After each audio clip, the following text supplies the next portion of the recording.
Hello everyone. In this session, we will see types of network elements.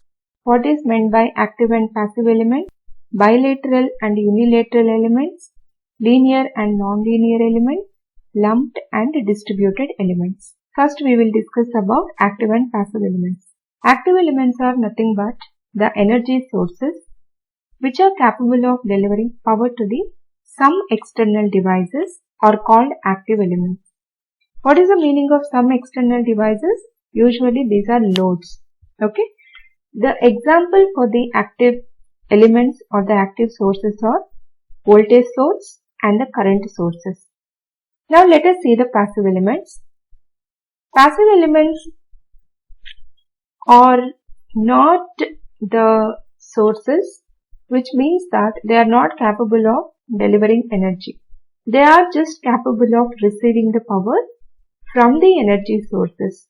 So these are called passive elements. Okay, passive in the sense which is not active. So the example for the passive elements are the resistors, inductors and the capacitors. So most of the people will get this doubt that inductors and capacitor are capable of delivering energy, right? Because they have the capability of storing finite amount of energy, and later it can return that energy to the external element or the load.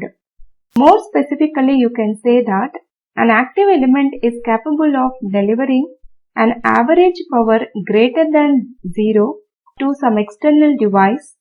It's a device over an infinite time interval. Okay. So actually more specifically to say what is the meaning of active element is which is capable of delivering energy for an infinite period of time. So these inductors and capacitor also delivers the energy, but only for the finite period of time. That means how much it can able to store the energy, that much alone it can deliver. Okay, so more than that it cannot deliver.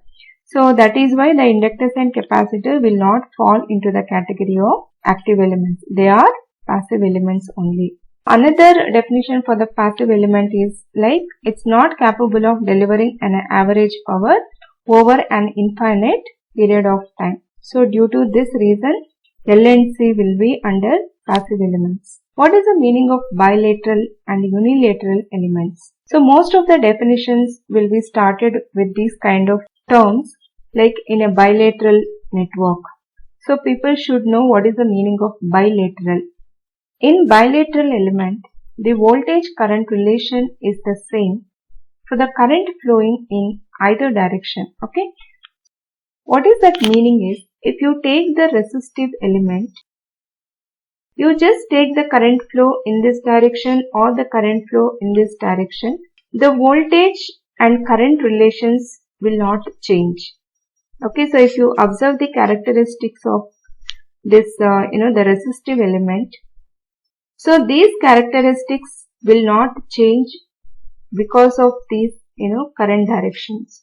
Now let us see what is the meaning of unilateral. So it is just opposite to the bilateral, means for different directions of the current flow, so there will be a different relation between the voltage and the current. For example, diodes and metal rectifiers. Okay, so you can say that in one way of the current flow of the diode, so the diode behaves in one way, the characteristics will be in one way. If the current starts flowing in the reverse direction, the characteristic will change accordingly. These kind of elements are fall into the category of unilateral elements. But for our network analysis, most of our elements are the bilateral elements. That means for either direction of the current flow, the voltage current relations remains same. Let us see the non-linear and linear elements. An element is said to be linear if its voltage current characteristic is at all times a straight line through the horizon. For example, current flowing through the resistor is proportional to the voltage applied across it. So if you remove the proportionality constant, voltage is equal to I into R. Linear element satisfies the principles of superposition, that is the principle of homogeneity and additivity. An element which does not satisfy the above principle is called obviously a non-linear element.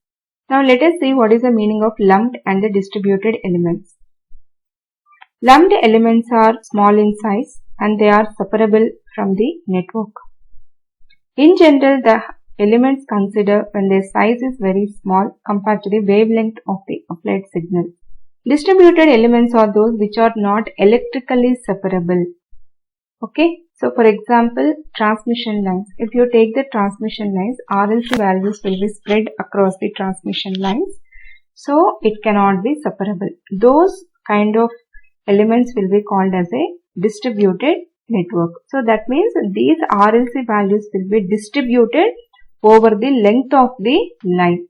Such kind of elements will be called as a distributed elements.